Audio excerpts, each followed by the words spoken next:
Paramashivoham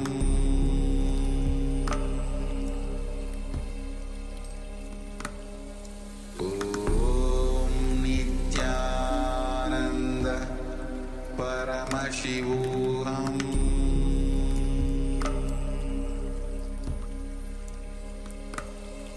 Om Nityananda Paramashivoham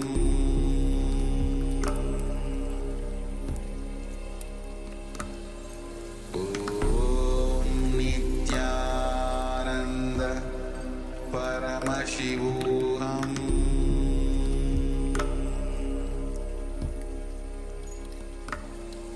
Om Nityananda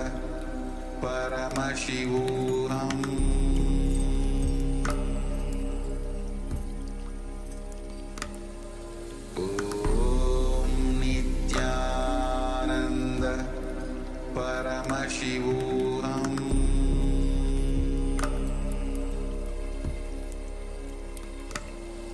Om Nityananda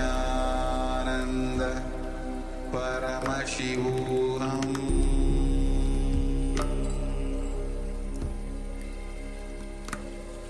Om Nityananda Paramashivoham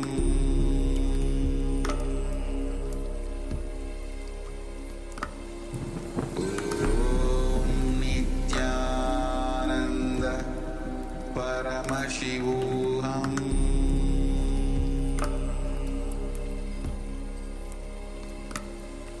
Om Nityananda Paramashivoham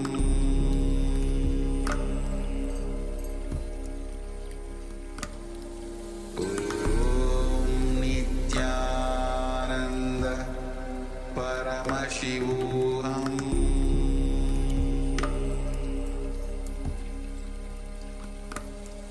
Om Nityananda Paramashivoham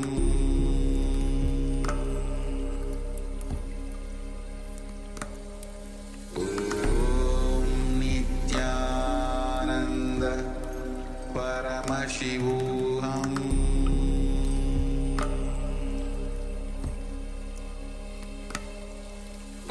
Om Nityananda Paramashivoham Om Nityananda Paramashivoham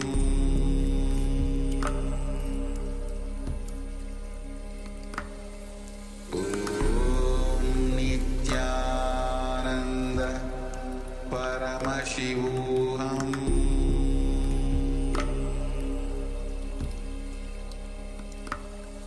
Om Nityananda Paramashivoham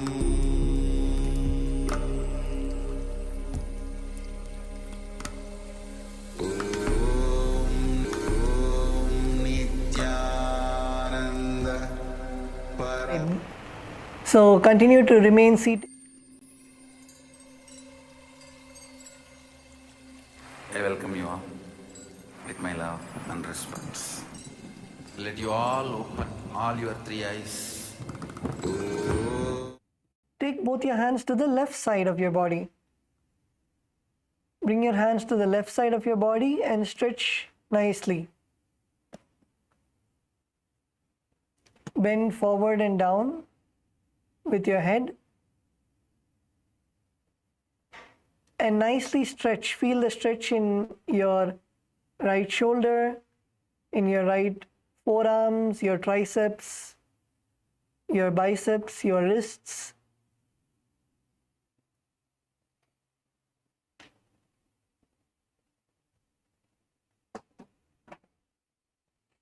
Feel the nice stretch which is happening.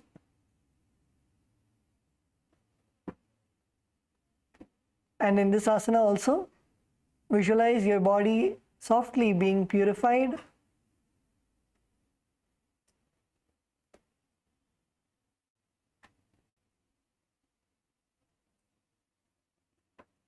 Perform the Sahaja Kumbhaka, that is, inhale, hold your breath, and exhale as comfortably as possible. Perform the Mula Bandha, contracting your perineum, and the japa of Om Nityananda Paramashivoham. आसन को गुण गुल में bye जाए,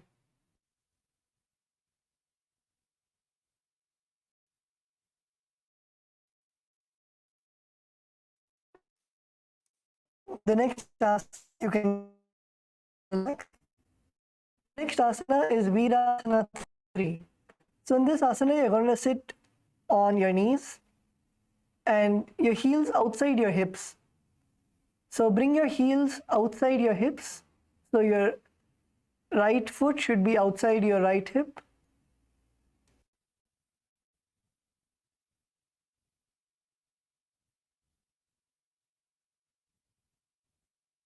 Sit with your heels outside your hips and you'll be sitting on the ground. Your perineum will be on the ground and your feet will be outside your hips.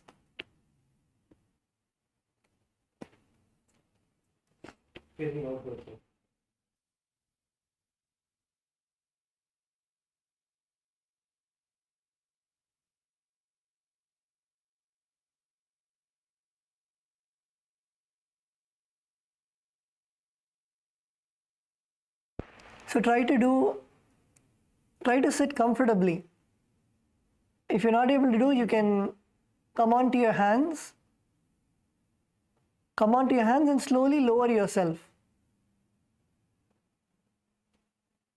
You can take the support of your hands.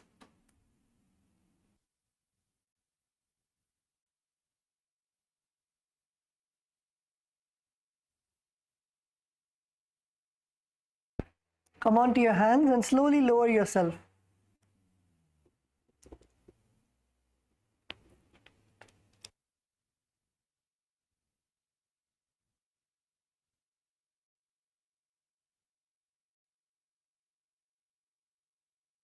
And in this asana, gaze to the nose. Visualize and embody the state and space of bravery in your inner space. Perform the Sahaja Kumbhaka.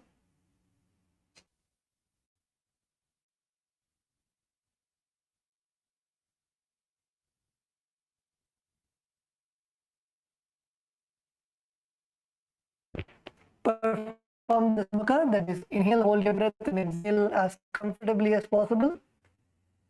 In this asana, we'll be performing the Uddiyana Bandha. Uddiyana Bandha is pulling your stomach in and up. So first exhale and then pull your stomach in and up. You can keep your hand on your stomach also and feel your stomach going inside. You should feel your rib cage and you should feel a hollow under your rib cage.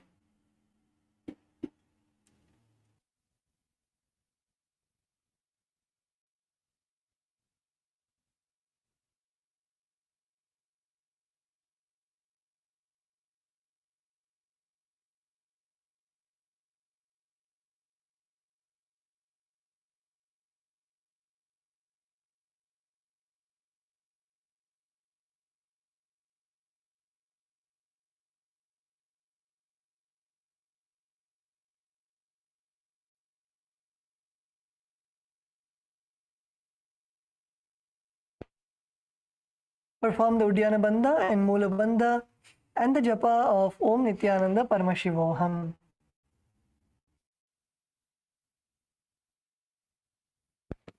दंड पद्मा भरद्वाज वीरवज्र समानितो आसनानि सदा कुर्यात् सुदीर्घैः पूरकैः.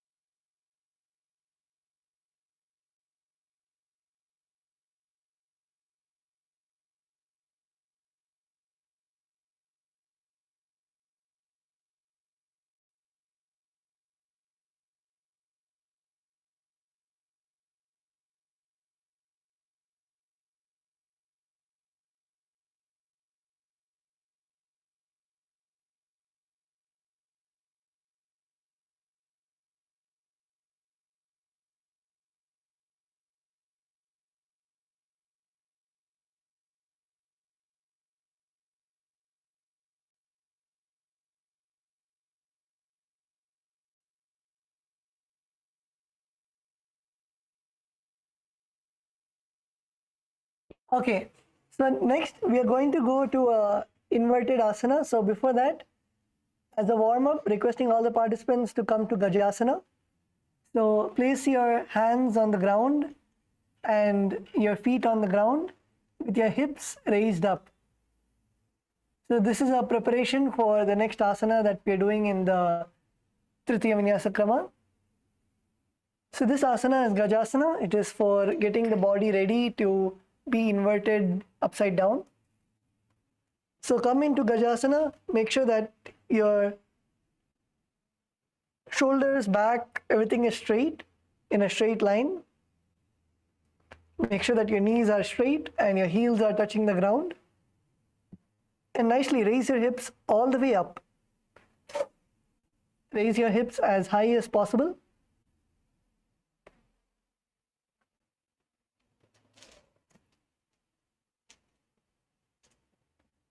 Kailasa Bolivia female team. Yes, please get into the asana.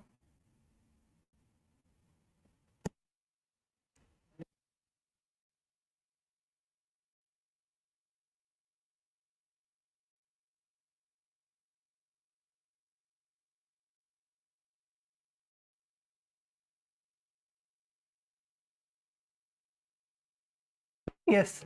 So now all the participants can relax. Please relax and look at the screen. So the next asana in Tritiya Vinyasa Krama we are going to do is asana. Asana. So you Gajasana. Come to the Gajasana position. You can look and do later. First look. And now you're going to kick your legs all the way up into the air and you're going to come together as partners. And your partner is going to support you. So kick your legs all the way up to the air. And this is the first posture that you'll be doing. Now, once you're comfortable in this asana, now you're going to bring your forehead to the ground. So you're going to bend your elbows, bring your forehead all the way to the ground. And now come all the way down.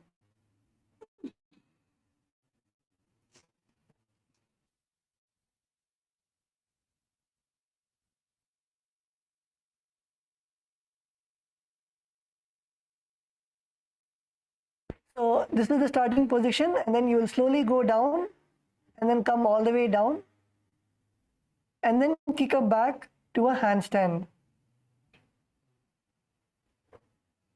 So first come to the handstand and then bend your elbows and come all the way down, and then you can lower yourself onto the ground. Doing this again and again. This is the Shenasana. So yes, all the participants come, let's all do this together now. So first, let's all get comfortable with standing on our hands. So let's partner up. Please come together as partners.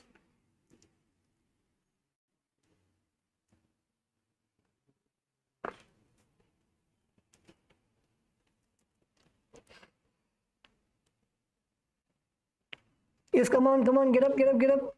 All the participants come together as partners. Kailasa LA, yes. Kailasa Ecuador. Paramayogaya, are you able to do this asana?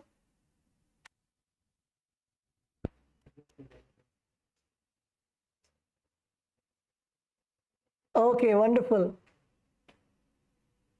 Now help Antoine Aya to do it.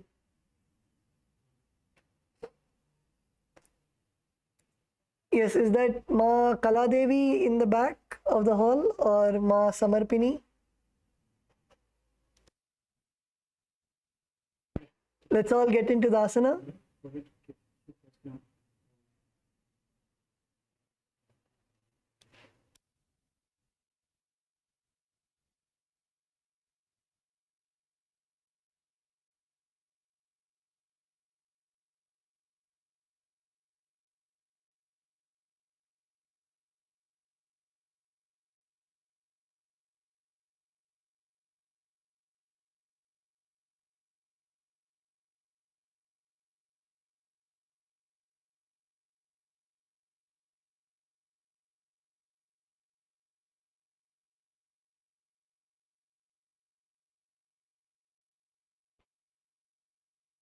And if you want to do a little more warm up, you can look at the Acharya on the screen. Basically, you can rotate your wrists. You can rotate your wrists.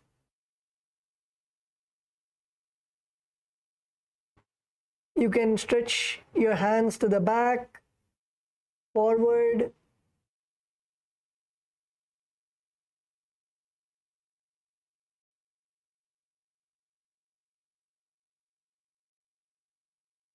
You can warm up your hands if you feel your hands are not, especially Kailasa LA. Your body would still be cold and not warmed up. So you can warm up your body a little more before you get into the asana. So as the Acharya is showing on the screen, stretch both your fingers to the back of the body and then stretch your fingers to the front, all the way up, to the right side, to the left side, especially your wrists. Rotate your wrists.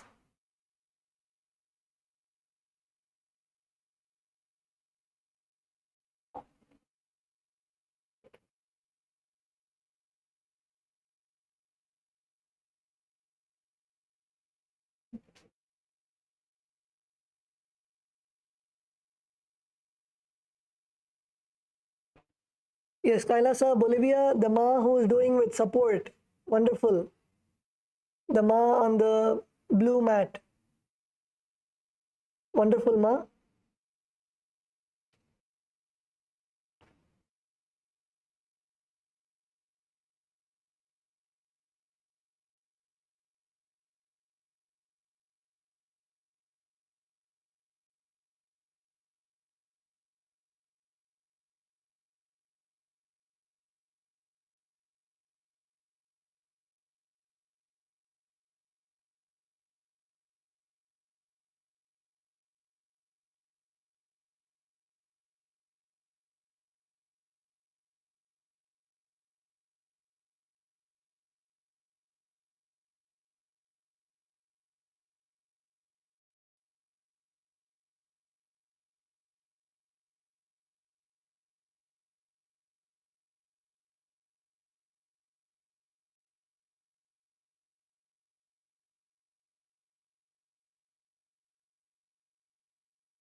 Yes, keep trying, keep trying. Become comfortable in standing in the handstand for at least a few seconds with the help of your partner. Spread your fingers wide. Spread your fingers as wide as possible and keep a slight bend in your elbows. Don't keep your elbows totally straight. Keep a slight bend in your elbows and then kick yourself up. Kick yourself. Don't have the fear of falling. Your partner is there to support you. Kick yourself up nicely.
Okay, if you're done, you can come and settle down back in your mats.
Yes, so how many participants were able to stand upside down with the support of your partners? Raise your hands. How many of you were able to go up? Okay, that's wonderful. How many were able to balance without the partners also?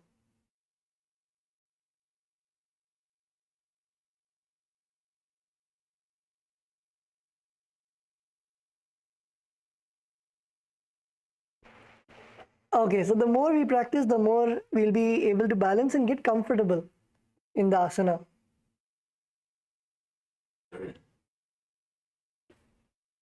So now let's go to the next asana. The next asana is also a bit similar. It is the Pincha Mayurasana. So in this asana, what you're going to do is you're going to come onto your hands and legs and come to, you're going to place your elbows on the ground. You're going to place your elbows on the ground and your hips all the way up. And then you're going to kick up to the air.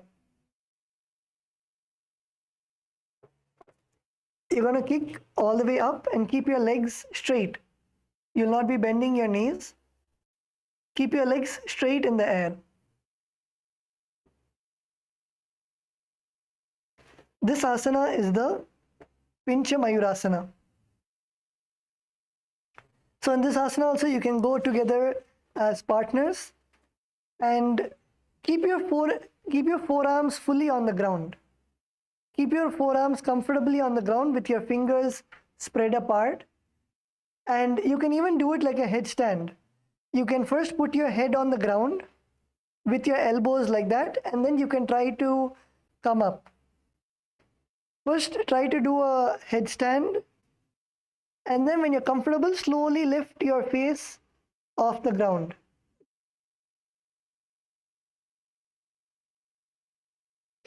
So first you can come on to a headstand, and when you're comfortable, you can then slowly lift your head off the ground.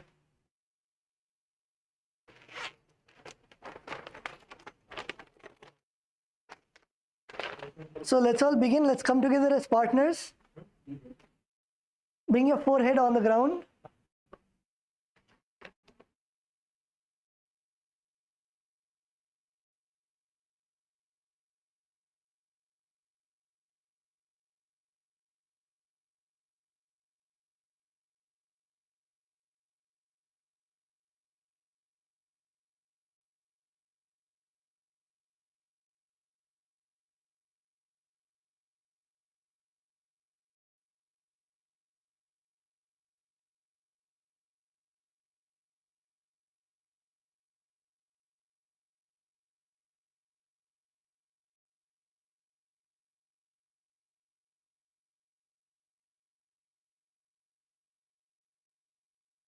So place your forearms on the ground and kick your legs up. Kick your legs all the way up and let your partner hold your legs in the air. And when you're comfortable, when you're able to balance, switch the balance between your elbows and your hands. Keep your balance between your elbows and your hands. And shift your body weight. Focus on the shoulder. Don't droop your shoulders. The shoulders, you should not be drooping. You should push your shoulders onto the ground. Push your shoulders down onto the ground and keep your shoulders strong. Keep your shoulders strong. Don't let it droop. Push your shoulders. Push your forearms to the ground and your body up.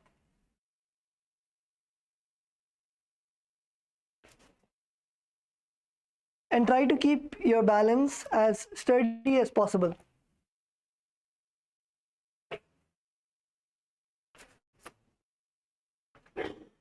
Balance as much as possible.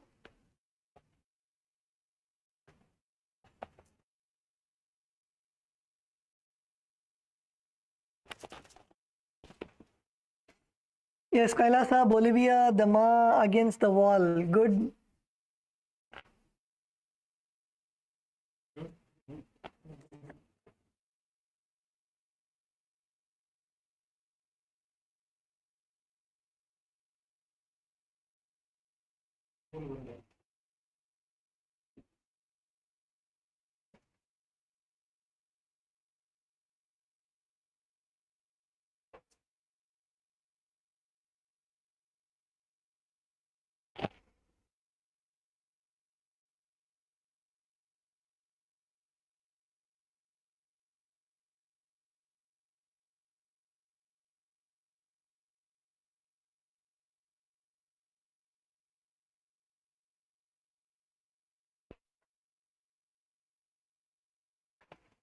Yes, Kailasa, yeah. Abhilashaya, maybe you can help chase Aya.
Yes, Abhilashaya, you can help chase Aya and chase Aya can help you.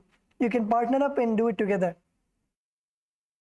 Chase Aya, your shoulders are paining.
So in this asana, visualize yourself as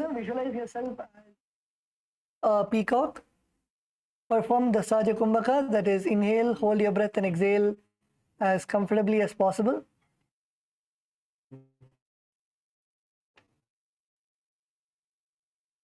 Perform the Mula Bandha, contracting your perineum, and the japa of Om Nityananda Paramashivoham.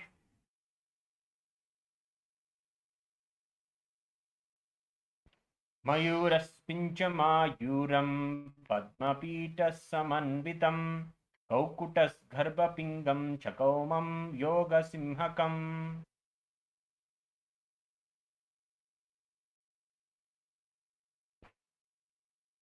Yes, let's all now come back and settle down in your mats.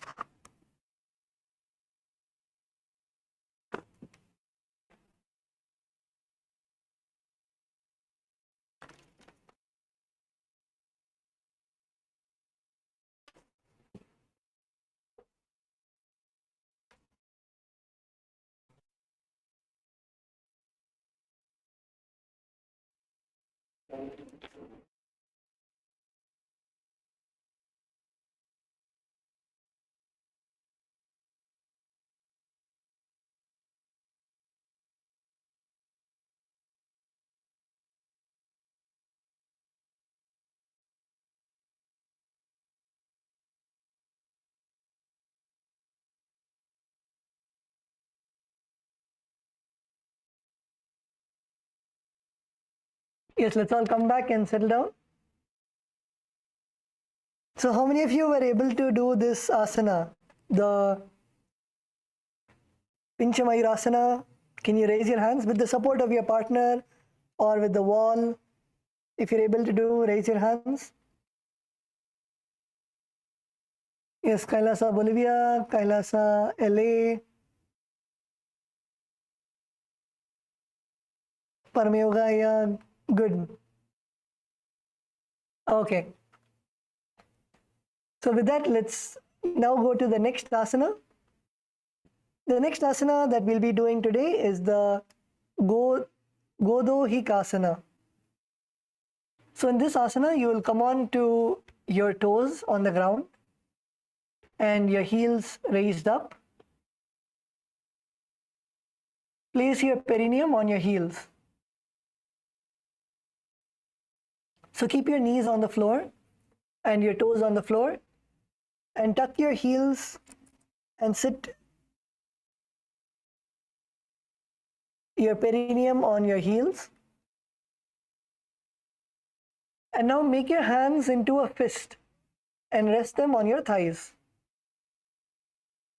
Make a fist with your hands and rest them on your thighs. And gaze to the nose. This asana is the Godohikasana. And in this asana, you should visualize you are milking a cow.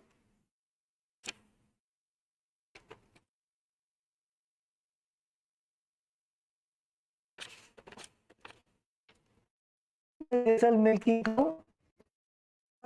Perform the Saja Kumbhaka, that is, inhale, hold your breath, and exhale as comfortably as possible. Inhale deeply, and then hold your breath as long as possible as you're comfortable. And then exhale slowly. Perform the Mula Bandha, contracting your perineum, and the japa of Om Nityananda Paramashivoham.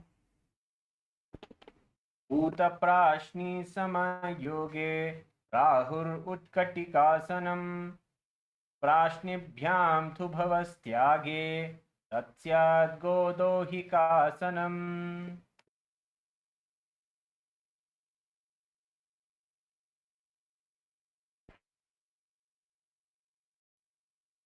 Now relax. The next asana is Ushtrasana 4.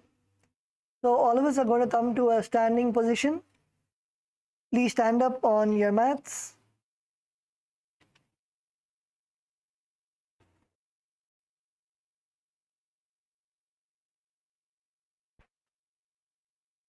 Come to a standing position.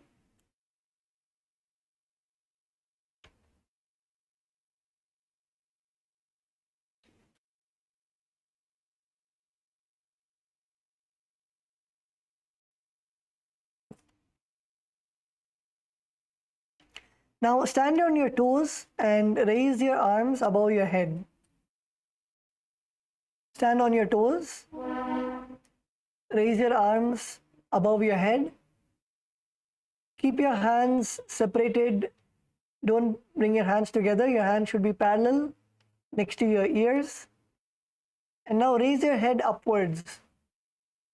Raise your head all the way up, your neck all the way back, and look to the ceiling. Look to the sky.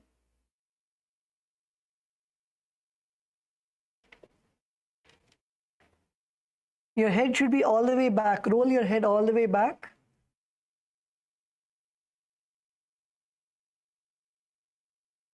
And gaze to the sky.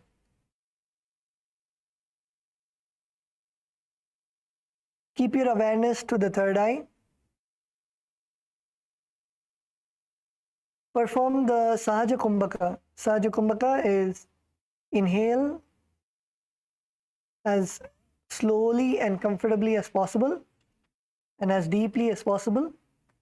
Hold your breath as comfortably as possible and then exhale as slowly as possible.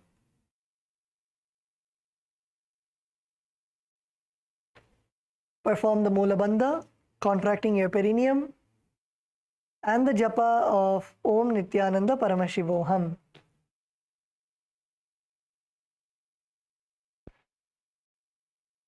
पादां गुल्याभ्यां भूमिं धृत्वा बाहु ऊर्ध्वकृत्य तिष्ठेत् उष्ट्रासनं भवति.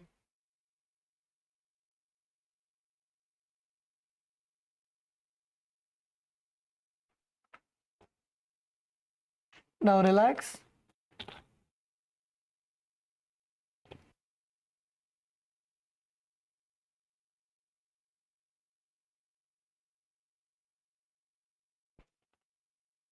Now relax. The next asana that we'll be performing is the Tadasana 2. So continue to remain in a standing position.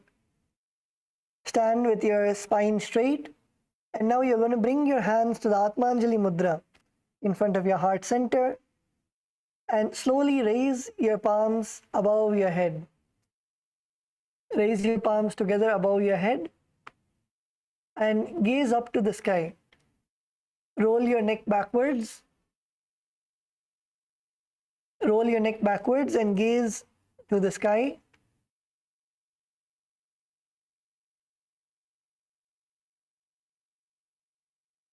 Bring your neck behind as much as possible. Feel the nice stretch in your neck.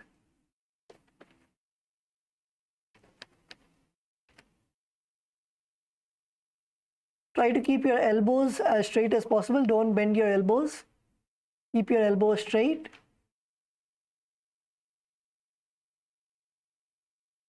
Visualize yourself as a mountain, standing stable for thousands of years.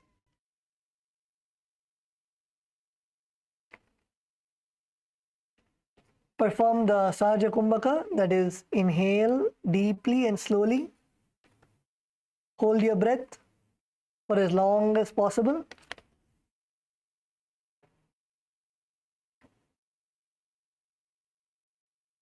And then exhale.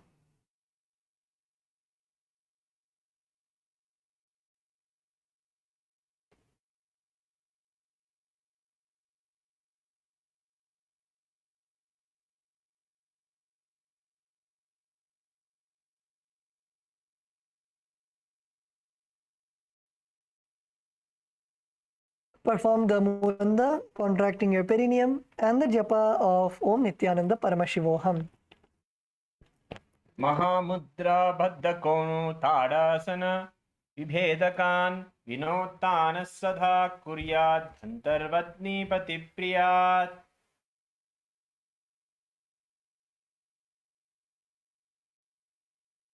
Now relax. Continue to remain in a standing position.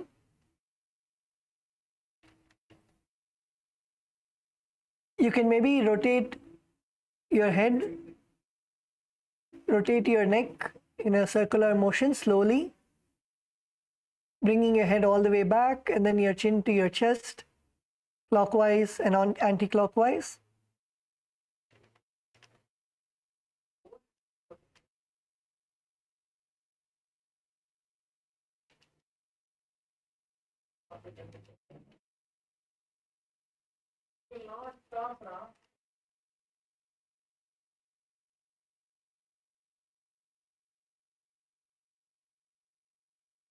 Yes, let's now go to the next asana. The next asana is Talasana. So in this asana, continue to remain standing with your feet flat on the ground and extend both your hands all the way up and keep your palms separated, and your palms should be facing the ceiling. Keep your palms facing the ceiling, facing the sky, and again roll. This time you'll be gazing forward. Gaze forward.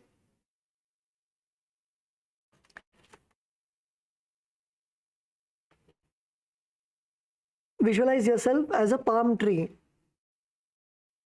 In this asana, visualize yourself as a palm tree. Perform the Sahaja Kumbhaka.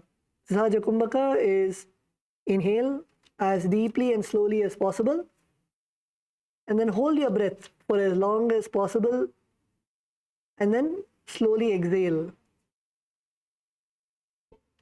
The pranayama is very important in every asana as it's an integral component of the 12 components of the yoga.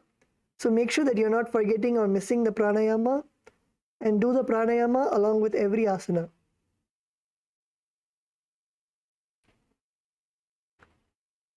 Perform the Mula Bandha, contracting your perineum, and the japa of Om Nityananda Paramashivoham. Desine panahatani upara pramani sthiti rakhavati panatadanata yeche atamam thatha udaramam asaniti bala vadeche.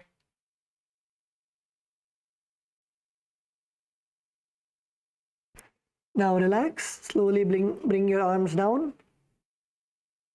The next asana is Kulala Chakrasana.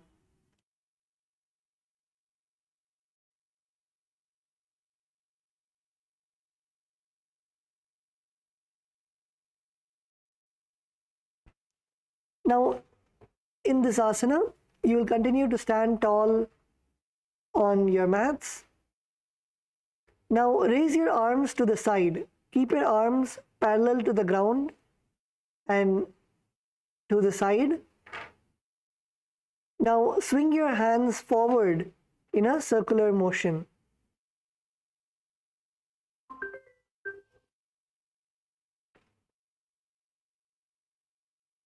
Swing your hands in a circular motion again and again. Make sure that your hands are straight. Keep your hands straight, keep your elbows straight.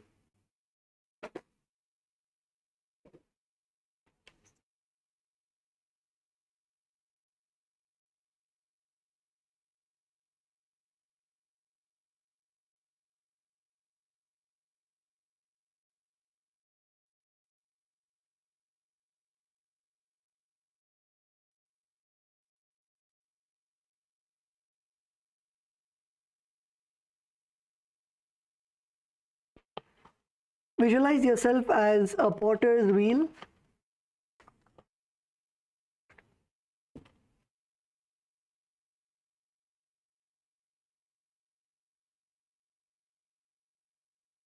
Visualize yourself as a potter's wheel.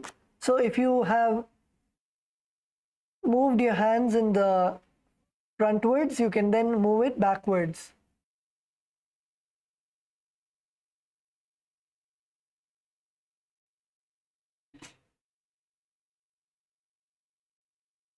You can now move your hands backwards.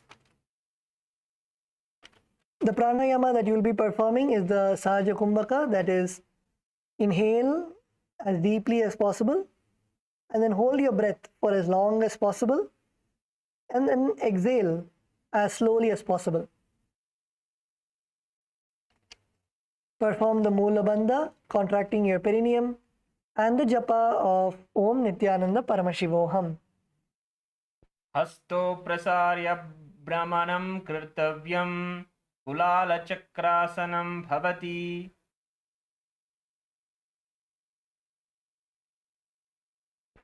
You can now relax, slowly shake your arms. How many of you are feeling the exercise in your shoulder muscles? How many of you are feeling a nice exercise happening to your shoulders? Okay, that's good. You can shake your arms.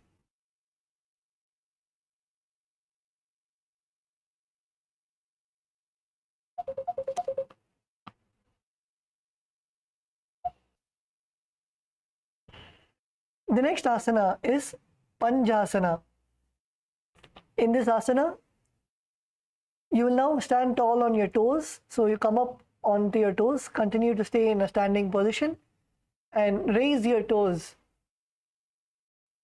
Raise on your toes, raise your heels above the ground. Keep your spine straight. And now cross your hands on your chest, holding your opposite arms. And gaze to the nose. So stand tall on your yoga mats and then raise your heels up to the air, come onto your toes, cross your hands over your chest and hold your opposite arms. Gaze to the nose. Visualize yourself as a caged bird being released.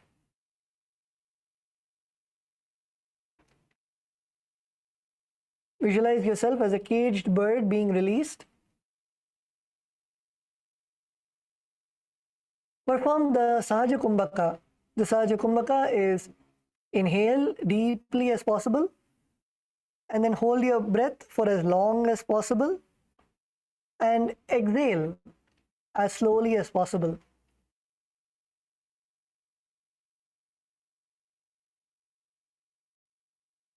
Perform the Mula Bandha, contracting your perineum, and the japa of Om Nityananda Paramashivoham. शरणस्य गर्भति गेनोतिष्ठे भुवस्तले मुनिः कृत्वा हस्ताभ्या पर्यस्तिं सिद्धिं सेवेत सिद्धयेत्. Yes, now relax. You can bring your arms down. I'm going to something completely. The next asana is Ardha Chandrasana. So in this asana, continue to remain in a standing position. And now you're going to bring the sole of your left foot against your right knee. So bend your left foot and bring it against your right knee.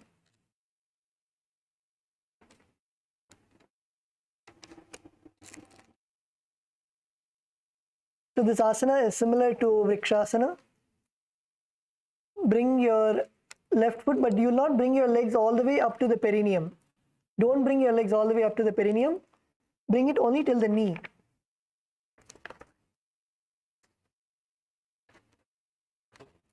Now bring your palms together in front of your chest. Bring your palms together in front of your chest and gaze to the nose.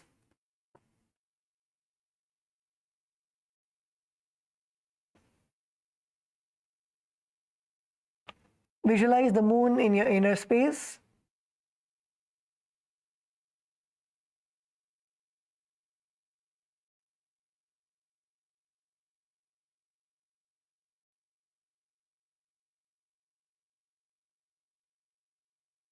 In this asana, we'll be performing the Ujjayi Pranayama, that is inhale.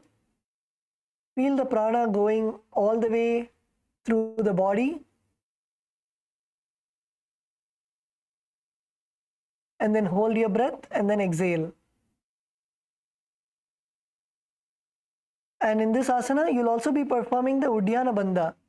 The Uddiyana Bandha is pulling your stomach in and up.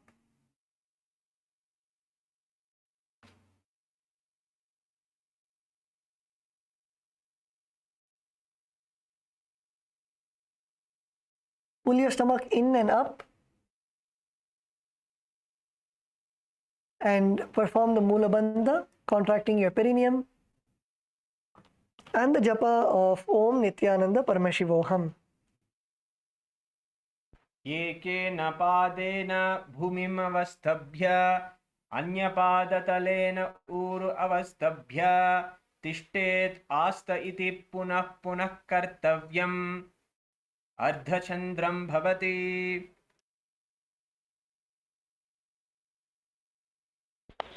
Relax. Come to a standing position. Place both your feet on the ground. We are now going to move to the next asana, which is going to be Sankhvasana. Now, once again, you're going to bring one heel to the opposite hip. So whichever feet you raise, you're going to raise that same foot up again. Bring one heel towards the opposite hip. Now, in this position, you're going to hold on to your foot with both your hands. Yes. Hold on to your foot with both your hands. Get yourself balance. And then slowly sit down as much as you can and stand up. So sit down as much as you can and stand up. Let's all perform the Sankhvasana. Come on, every one of you. Feet to the side, one foot to the side of the hip. Hold on to it. Come down and go up.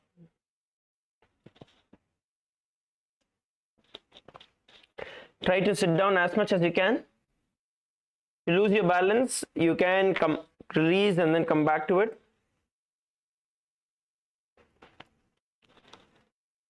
Let's all perform the Sankhvasana.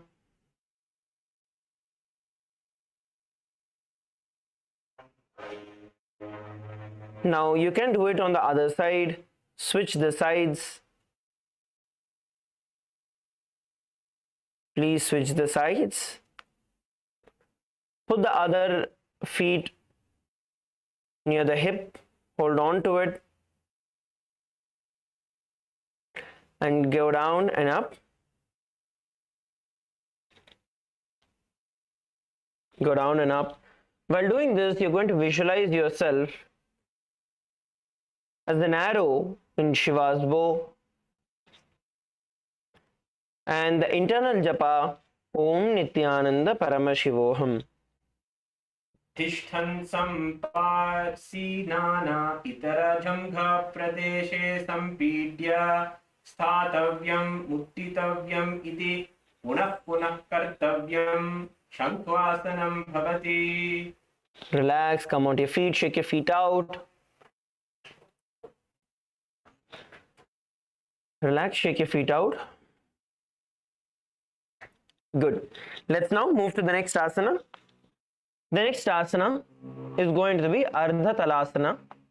Now, you're going to stand straight with your head, neck and spine in a straight line and raise one hand up towards the head, up above the head, and gaze forward. Gaze forward. One hand, not both, just one hand.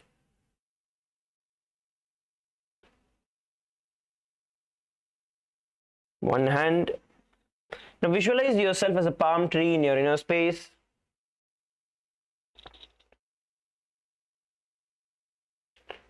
Look forward, gaze forward.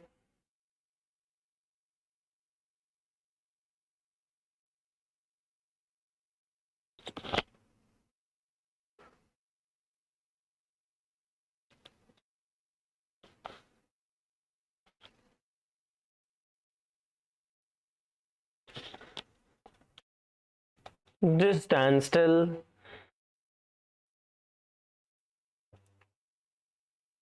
Bring the Indian Shivam. देहात ओम चाकरीने बंध पहलो रानी उभोरे ओम के कालासन कहे वायचे. Relax. Now let's enter into the next asana. The next asana we are going to be performing is Virabhadrasana 2. Now come towards the back of your mat, and from there step 1 foot forward, 1 foot forward, and the back foot facing forward. Now bend the leg that you stretched forward, bend it forward into 90 degrees. Bring the thigh parallel to the ground. Bring the thigh parallel to the ground. Extend the arms in front of you, palms facing outward, and gaze towards the front. Gaze towards the front. This is Virabhadrasana 2. So you want to make sure from the standing position, you step out 1 foot forward, and this foot is facing outward, okay? That foot is going to face forward. Now while you are in this position, while this foot is facing forward and that foot is facing outward, now bend the front knee, bringing your thigh parallel to the ground. Bringing your thigh parallel to the ground. Now you're going to keep looking toward the front. Now open your palms facing forward. Let's all perform the Virabhadrasana 2. If you feel your thighs are paining, you can relax and come back to the same position again.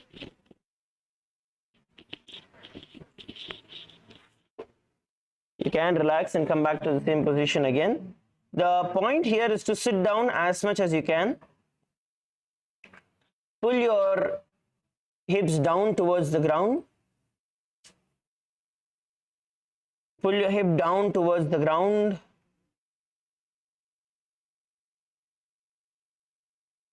Okay. Now, at the count of 3, we're all going to go down and hold the position. Ready? 1, 2, 3, down.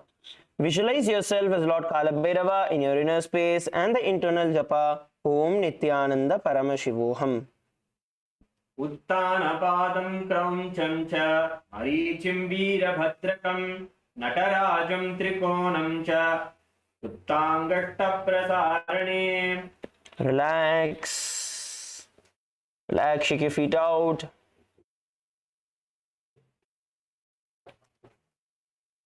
Okay, the next asana we are going to be performing is going to be Parshva Konasana. In Parshva Konasana, from the Virabhadrasana, the earlier asana that we are in, we're going to bend down, hinging forward.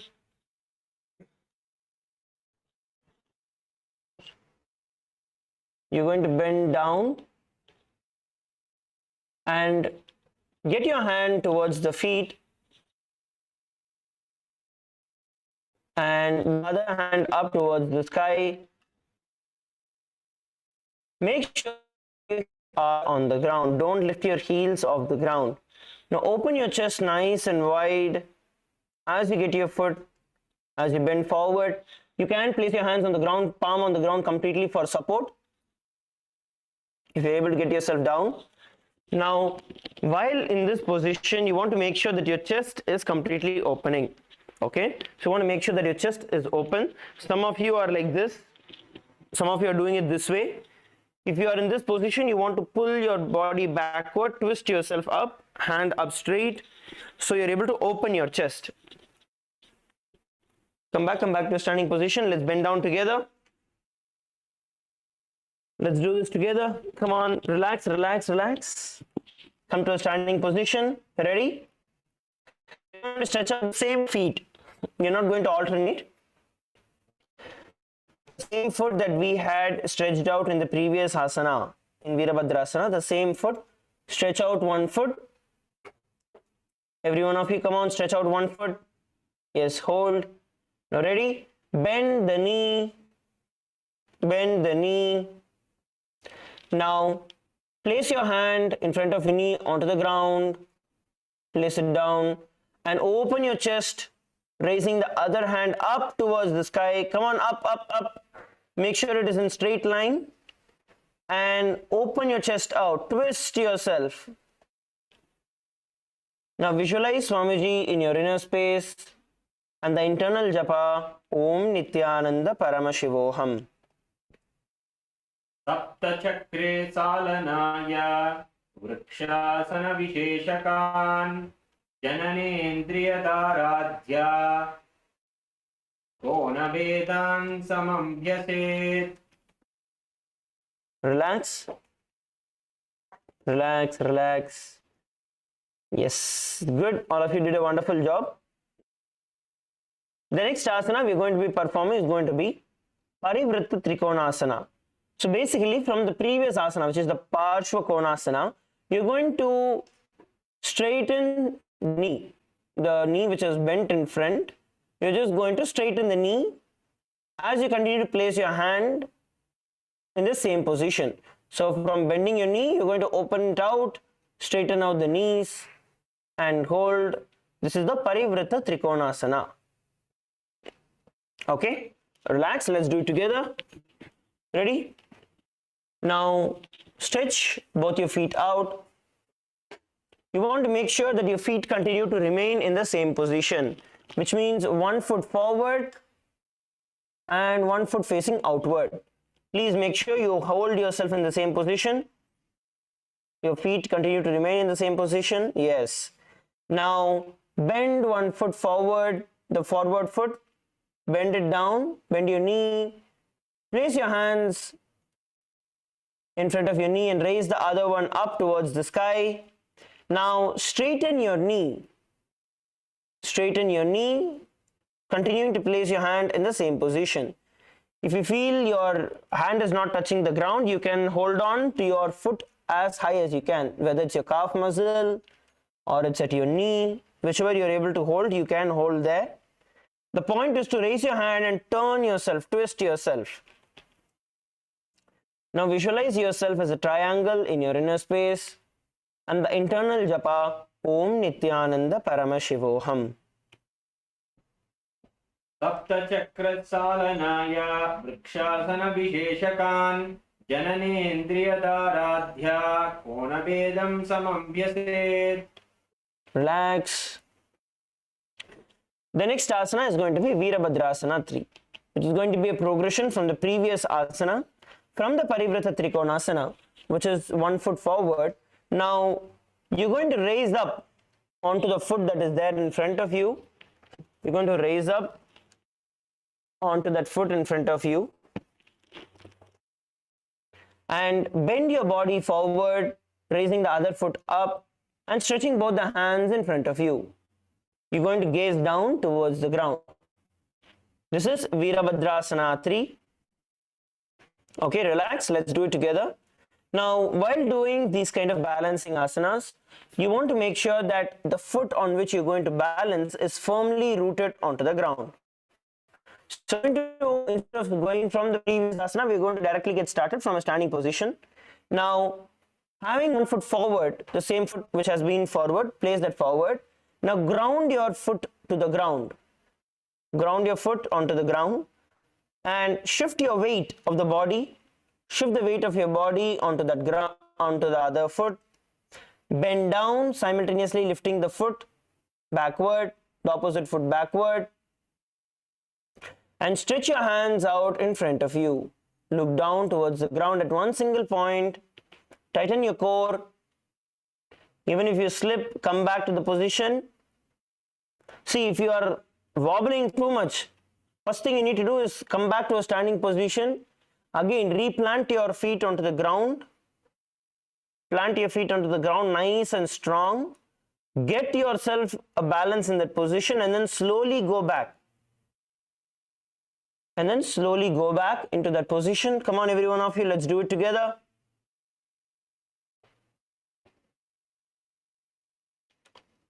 At the count of 3, we're all going to bend down, lifting our foot and hands. Ready? 3, 2, 1, bend. Now visualize yourself as Lord Veerabhadra in your inner space and the internal japa Om Nityananda Paramashivoham. उत्तानपादं क्रौञ्चं च मरीचिं वीरभद्रकं नटराजं त्रिकोणं च सुप्ताङ्गष्टप्रसारणे. Relax.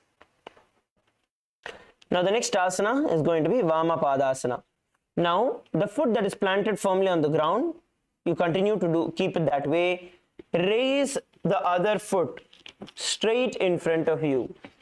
Raise the other foot straight in front of you as you place your palms by your side. Okay, relax. So this will take a little bit of your thigh strength. So your thighs need to be strong. So let's do this asana together. Let's do this together now. Ready? You're just going to stand straight and lift your knee up and straighten out your foot. You can hold on to your thighs or knees for support. You can hold on to your thighs or knees for support. But the point is for us to be able to do it without support. Ready? Stand down, relax. Now shift the weight of your body onto one foot, planting it firmly on the ground, and lift the other foot in front of you and hold it there without any support. If you want balance, if you feel it's too hard, you can place your hands and hold on to your foot. You're going to visualize Swamiji in your inner space and the internal japa Om Nityananda Paramashivoham. जामने पगा पूर्वभानी बाबो करीब दबे पगे उभय रेहवुम ते वाम पद्मासन कहे वारिशे. Okay, relax, shake your feet out.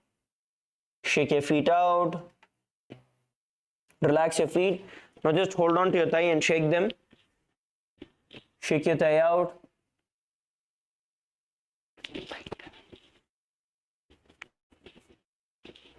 Shake your thighs. Relax your thighs. Now slowly rotate your knees. Just rotate your knees clockwise and anti-clockwise.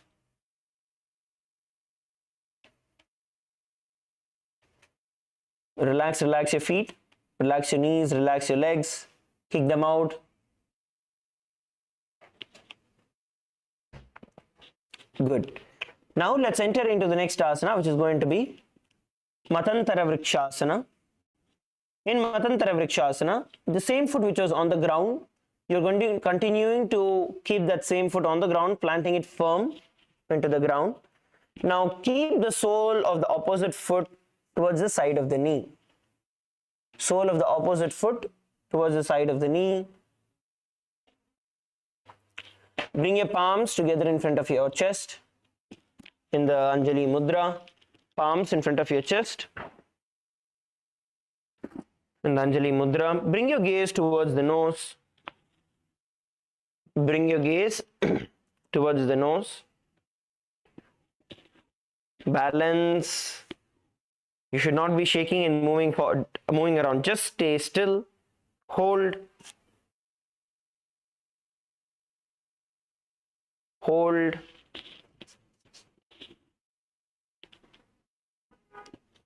Visualize yourself as a tree in your inner space. And the internal japa Om Nityananda Paramashivoham. वाम Una मूलमाम जानमा पगने राखिने उभो रेहवुम. Okay. Relax. The next asana is going to be Kamasana. Now, keeping one foot firmly planted, the same foot which is firmly planted into the ground. Now, bring the other foot all the way to your hip. Bring the other foot all the way to the hip.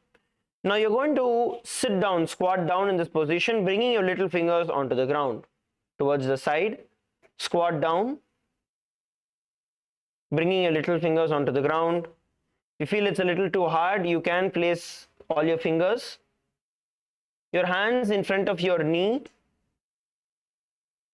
and hold the position.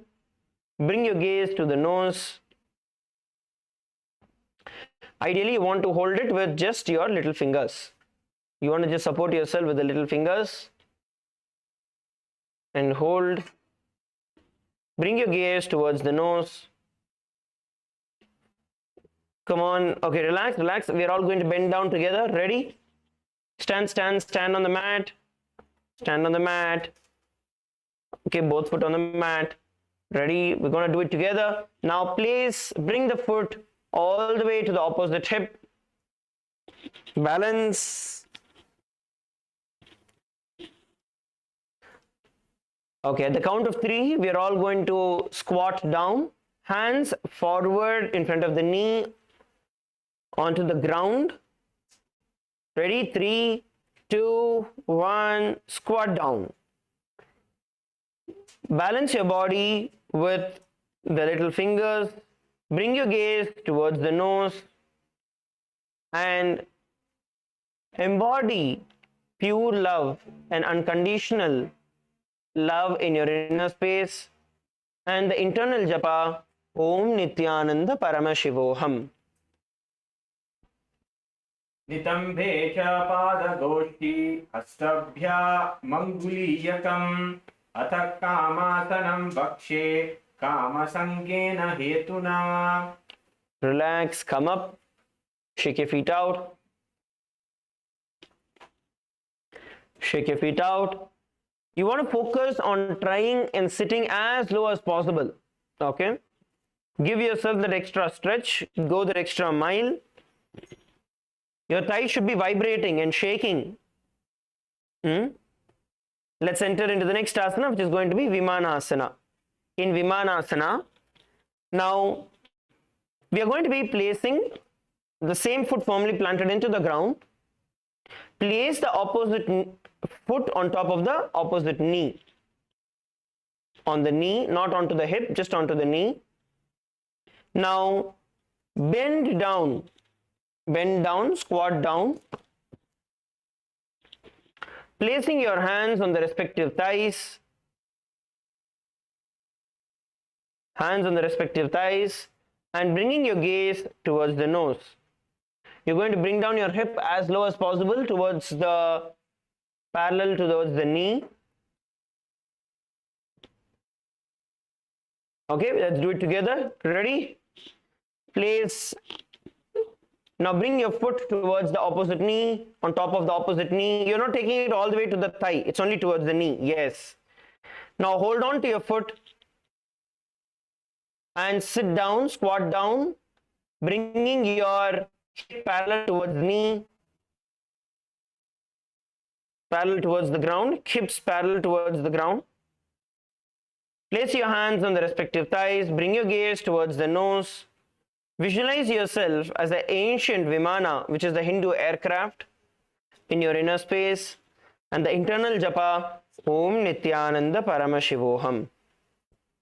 एकपादं भूमौ निधाय निपम्बं जानुप्रदेशे आनीय द्वितीयं पादं जानुनिधाय तिष्ठेत् विमानासनं भवति. Okay, relax. Relax. The next asana we are going to be performing is going to be Ardha Padasana. In Ardha Padasana, continuing to plant the same foot on the ground, you are now going to be bringing the opposite foot onto the side of your knee. Opposite foot onto the side of your knee. Bring your palms in front of your chest in the Anjali Mudra. Palms in front of your chest in the Anjali Mudra. Some of you are placing it on the thigh. Bring it down to the knee. You are not placing it up there. You are going to get it down towards the knee. So place the opposite foot at your knee level Place your hands in the Anjali Mudra. Come on, Bolivia team, every one of you, get into the position, into the asana. Yes, good. Now hold. Visualize Swamiji in your inner space. Bring your gaze towards the nose. Gaze at your nose, at the tip of your nose.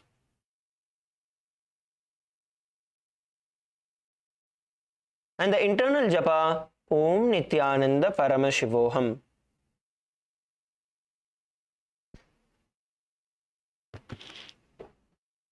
भेदरेव समं कुम्भो यः स्यात् सहित कुम्भकः. Relax that foot. The next asana is going to be Uttita Trivikramasana. The next asana is going to be Uttita Trivikramasana. So as you continue to stand on the same foot, one leg down, firmly planted on the ground, now slowly you're going to lift the other foot up. Try to hold on to it with your hands as high as possible. And you're going to lift it straight up towards the sky as much as you can. Lift it straight up towards the sky as much as you can. Okay, this is going to be Uttita Trivikramasana. Alright, relax. We're going to do this together. See, if you have a wall where you can place your foot, you can place your foot straight up on the wall there. If you have an empty wall, please make sure your feet are clean before you place your feet on the wall. Alternatively, what you can do is, while you are in a standing position, you can hold on to your calf muscles. You can hold on to your calf muscles and try to straighten it out as much as you can. Even if it is at a certain angle, that's okay. Try to pull it as much as possible towards your chest. Try to pull it as much as possible towards your chest. Okay, relax. We'll do this together. Ready? At the count of 3, we are all going to lift as high as possible. Come on, Bolivia team. Pull. You guys have to pull your back. Bolivia. Now, ready? 3, 2, 1, lift and hold the position. Visualize Swamiji in your inner space and japa Om Nityananda Paramashivoham. उत्तानः कूर्मपीठैश्च संहेस्गारुडमेव च नयनं मुखं च भारद्वाजं त्रिविक्रमम्.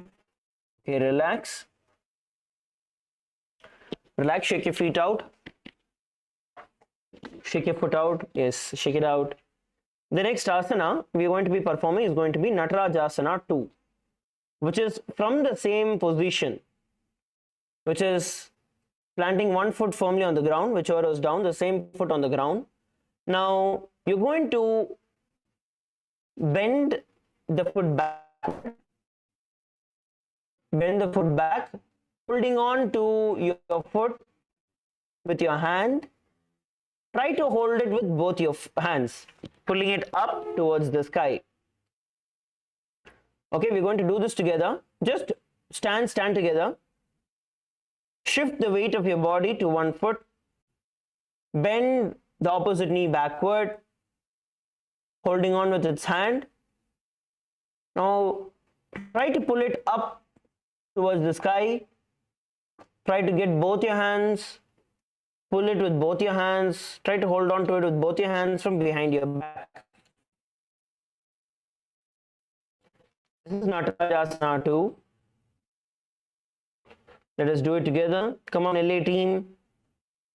Relax, let's do it together.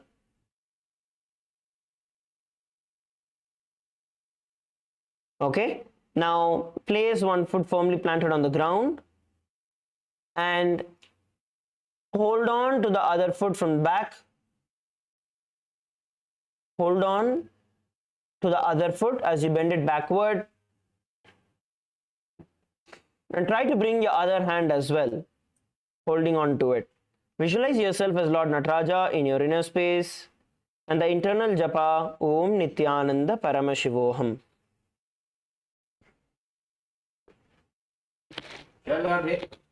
शलभासनभेदाश्च नटभेरुण्डनामके गण्डभेरुण्डसहिते शीर्षदण्डासनं तथा.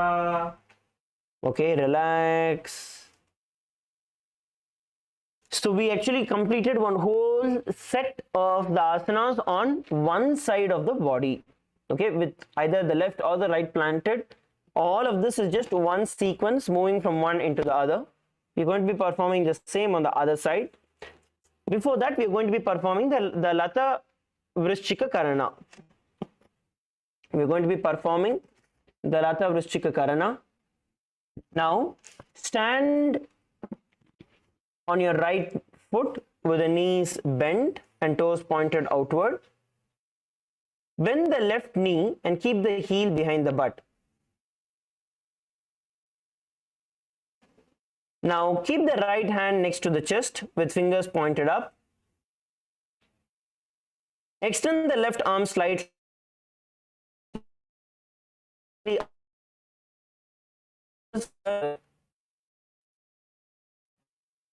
Let's perform the Lata Vrishchika Karana and repeat it on the other side.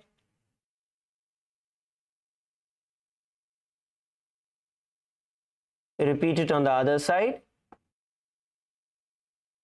Switch sides.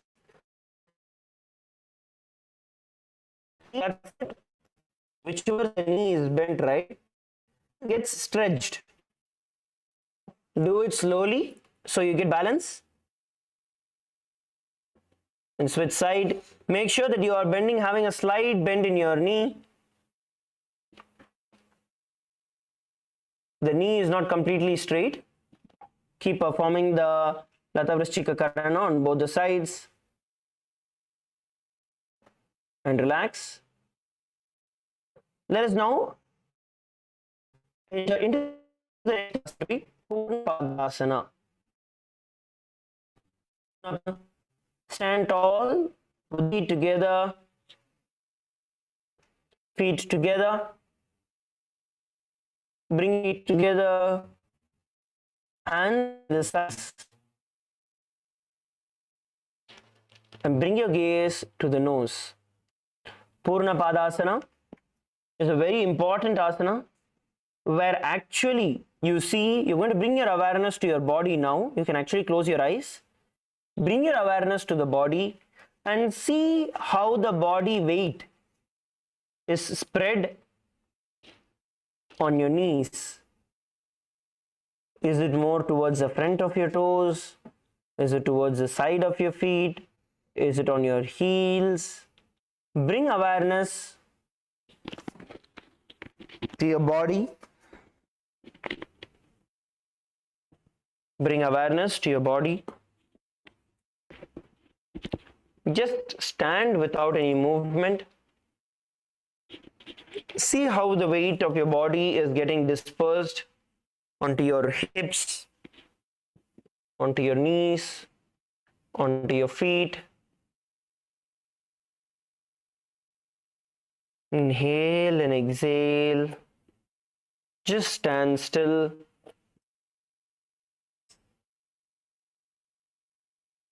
Don't sway to the left, don't sway to the right. Just stand. Stand evenly, balancing your body out on both your foot. Many times we don't even balance ourselves. Whenever we stand, the weight is always on one side or on one part. Now bring your awareness and evenly spread out the weight across your entire foot, on both your feet. Just stand. You should be able to stand without any movement. See how your shoulders are reacting. Are you keeping your shoulders tensed or is it relaxed? Keep your shoulders relaxed. Palms by the side. Stand straight. Inhale and exhale.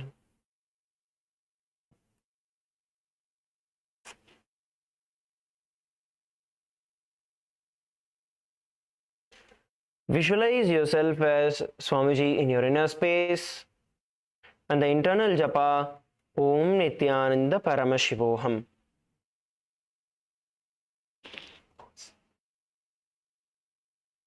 यावत् केवलसिद्धिः स्यात् तावत् सहितमं भयसेत् सूर्यो जयायी शीतली च व्यस्तरी चैव चत्रिकः. Okay, relax. Now lie down on your back into Shavasana. Lie down on your mats into Shavasana. Relax your feet. Relax your feet. Palms by the side of your hips. Palms facing outward and up towards the sky. Slight gap between your feet. Don't touch the other person. Don't touch yourself. Inhale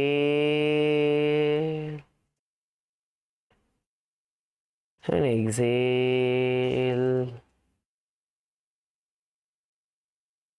Inhale and exhale.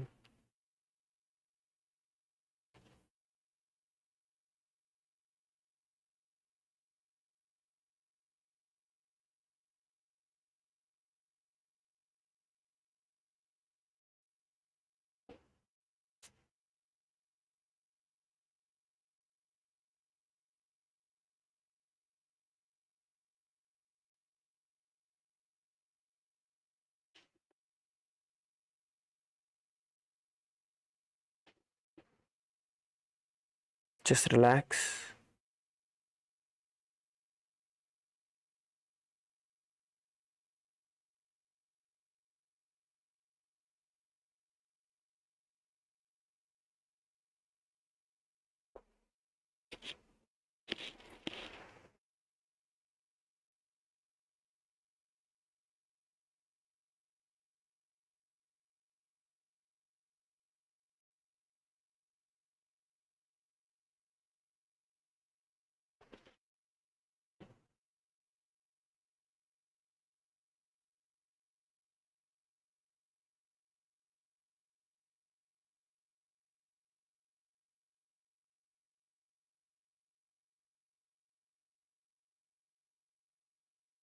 Bring awareness to your body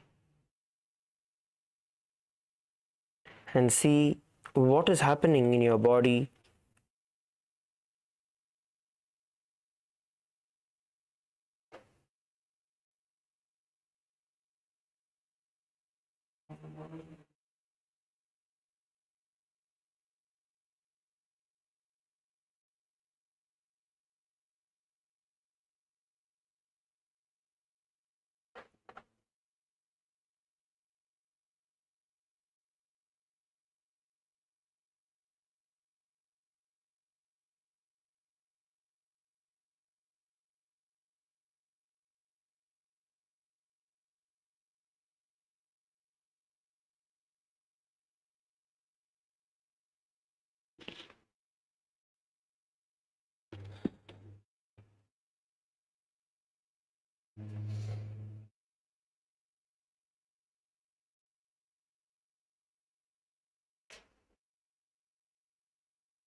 See the entire energy, life energy, prana, soaking into your body.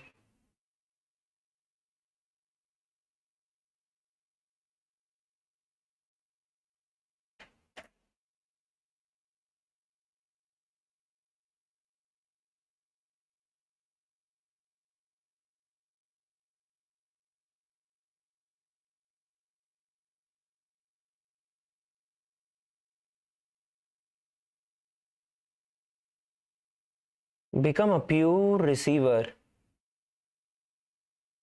of the life energy.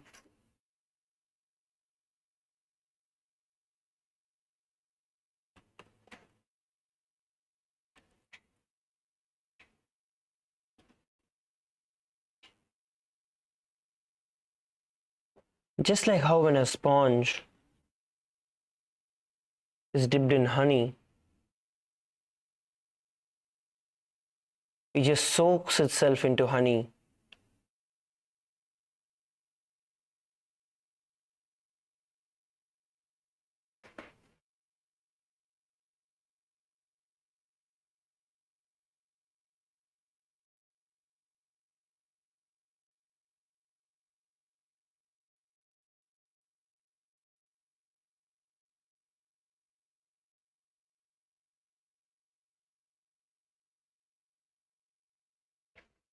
Let your entire body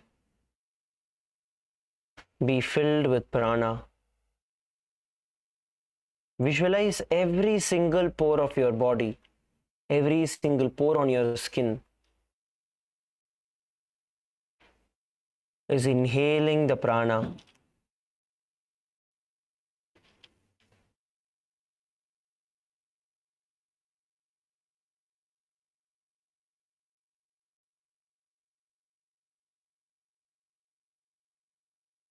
See the Kundalini Shakti moving from the base of your spine,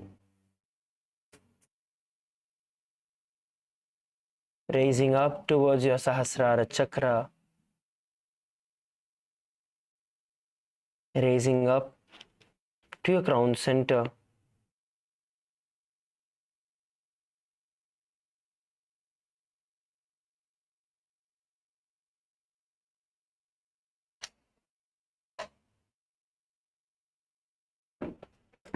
Just like molten gold flows, visualize that molten gold of Kundalini Shakti flowing up your spine and solidifying.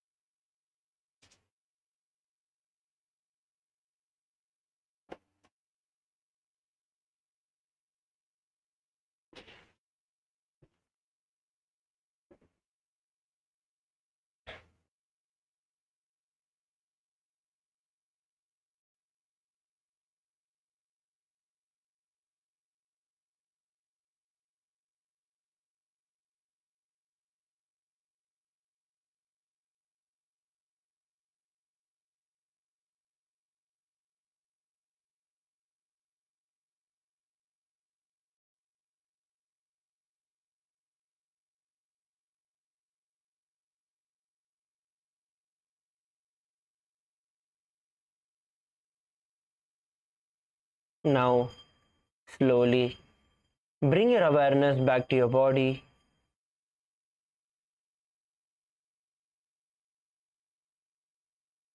Bring your awareness back to your body. Slowly move your toes, move your fingers. Move your toes, move your fingers.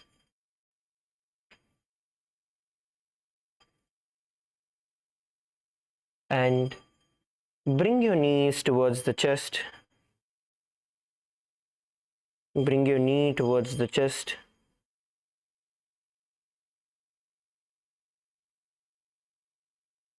Now move towards the left and right. Sway yourself to the left and right.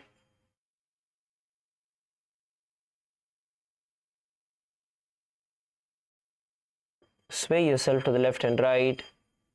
And slowly come back to a seated position. Sit comfortably. Sit straight. Close your eyes and sit uncludged.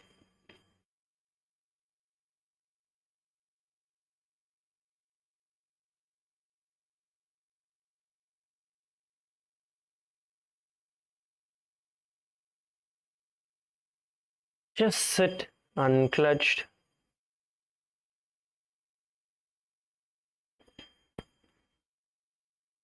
Just witness your thoughts, how they are coming, how they are passing by. Be untouched by them, be uncludged from them.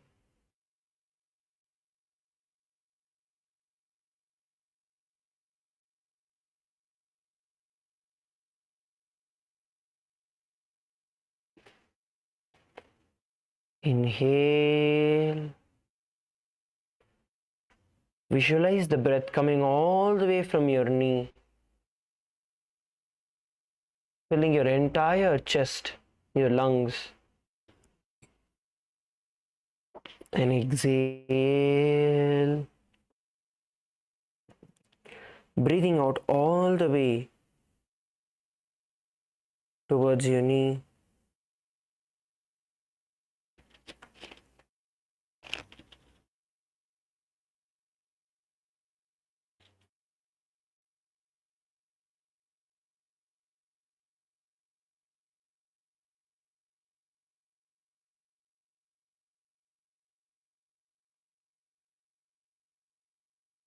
Inhale.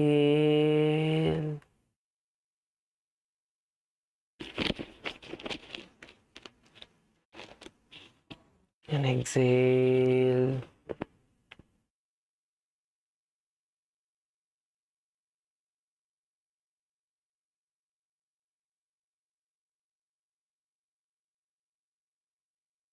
Inhale. And exhale.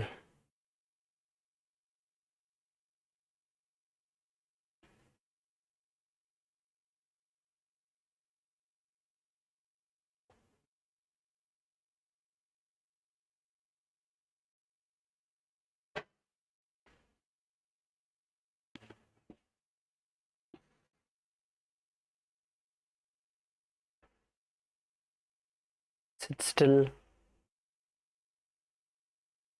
Sit with yourself.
Now, bring your hands in front of your heart in the Anjali Mudra. We are going to be closing with the Purna Mantra.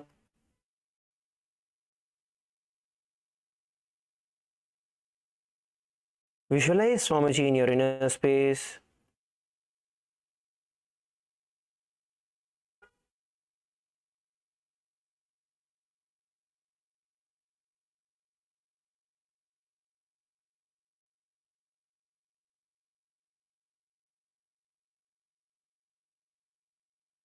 Offer your gratitude to Swamiji. Let's now chant the Purna Mantra. Om Purnamadav Purnamidam Purnat Purnamudachyate Purnasya Purnamadaya Purnamevavashishyate. Om Shanti Shanti Shanti. Hari Om Tat Sat. Sarvam Bhagavat Shri Nityananda Paramashiva Padukarpanamastu. Om Nityanandam. Thank you, everybody. We're going to be having a 15-minute quick break and then we'll gather back.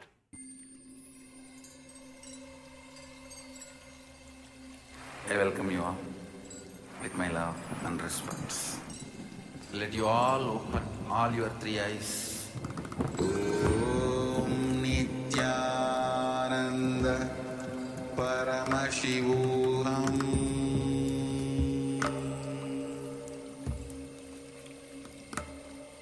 Om Nityananda Paramashivoham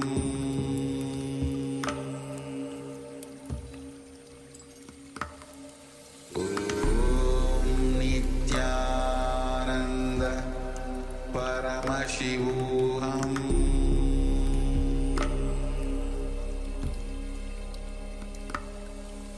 Om Nityananda Paramashivoham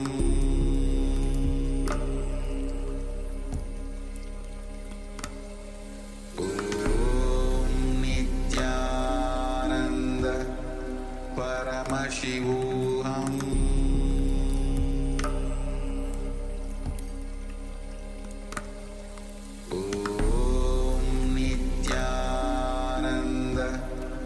Paramashivoham Om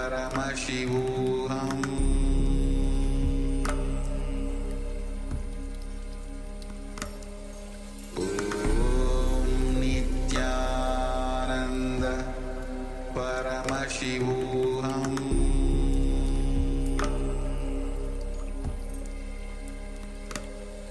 Om Nityananda Paramashivoham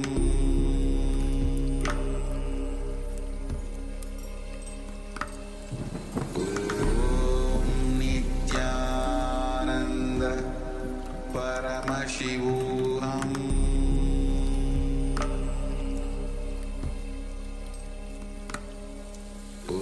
Om Nityananda Paramashivoham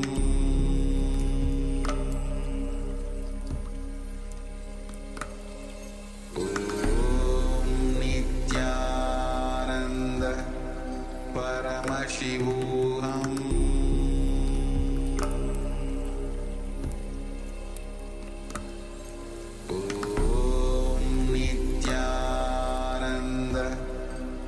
Paramashivoham Om Nityananda Paramashivoham Om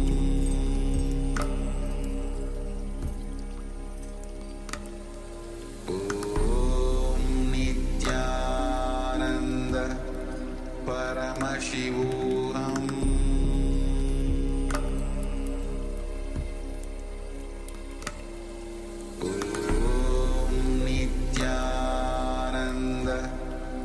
Paramashivoham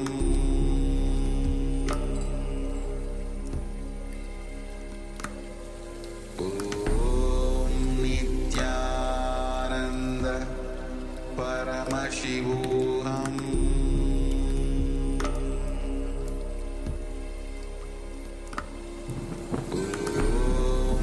Nityananda Paramashivoham Paramashivoham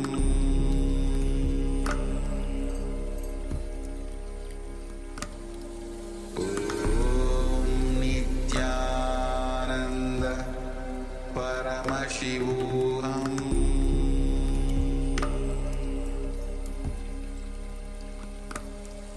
Om Nityananda Paramashivoham